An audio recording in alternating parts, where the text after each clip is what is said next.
Claire de Vlemings, coach pour personnes autistes Asperger. Je vais vous parler pendant quelques vidéos de la colère chez les personnes autistes et de la manière dont vous pouvez, en tant que personne autiste, gérer votre colère ou en tant que parent d'un enfant autiste, apprendre à gérer la colère de votre enfant. Alors si vous êtes un autiste adulte ou parent d'un enfant autiste, eh bien, vous savez combien les colères peuvent être dévastatrices, combien elles sont inefficaces, évidemment, et combien de temps ensuite la personne autiste va prendre à s'en remettre. Ça peut aller de quelques heures à quelques jours. Et quand une personne autiste se met en colère, c'est en général parce qu'elle a besoin d'un moment de pause, parce qu'elle est surchargée cognitivement, sensoriellement ou socialement. Et j'ai suivi récemment une conférence durant laquelle l'orateur nous a expliqué comment on peut apprendre à gérer la colère grâce à la pleine conscience, que la pleine conscience soit chez le parent ou que la personne autiste ait elle-même appris la pleine conscience. En effet, dans la pleine conscience, on va être délibérément attentif, on va être dans le non-jugement et on va être dans l'ici et maintenant. Et donc, la pleine conscience va permettre de créer l'espace et le choix de la réponse. Alors, comment est-ce que cela fonctionne?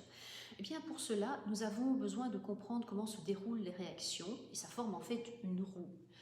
Un événement va se produire, ça peut être un événement interne, une surcharge par exemple, ou un événement externe, on demande à la personne autiste d'arrêter avec son intérêt spécifique.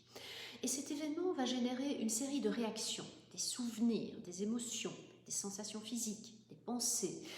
Et la réaction de la personne autiste, et aussi des neurotypiques, ça ne concerne pas que les autistes évidemment, mais elle sera par rapport à ses souvenirs, à ses émotions, à ses sensations, à ses pensées, mais pas par rapport à la situation réelle. Donc la personne va revivre la situation passée, et donc c'est un peu comme si on tirait sur un élastique qui va ensuite nous revenir au visage. Et ensuite, la personne va adapter ses perceptions et ses comportements sur cette situation passée et pas sur la situation présente.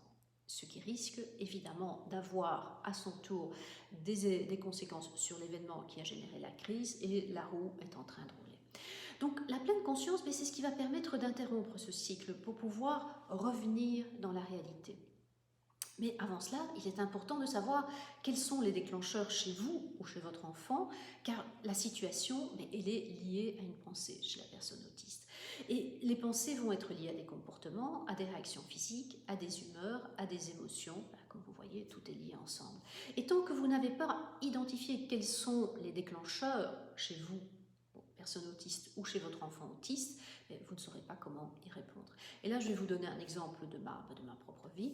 Les hypersensibilités sont un gros déclencheur de crise chez moi. Trop chaud, trop de lumière, trop de bruit, et hop, c'est parti, je pars en vrille.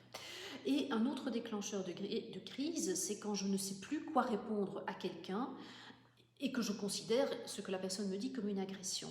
Et donc là, tout à coup, je suis bloquée et je pars en crise aussi. Voilà, ceci termine cette vidéo. Dans la prochaine vidéo, je vais vous parler des réactions physiques et toujours des pensées. Je vous souhaite une belle journée, une belle soirée. Je vous dis à très bientôt.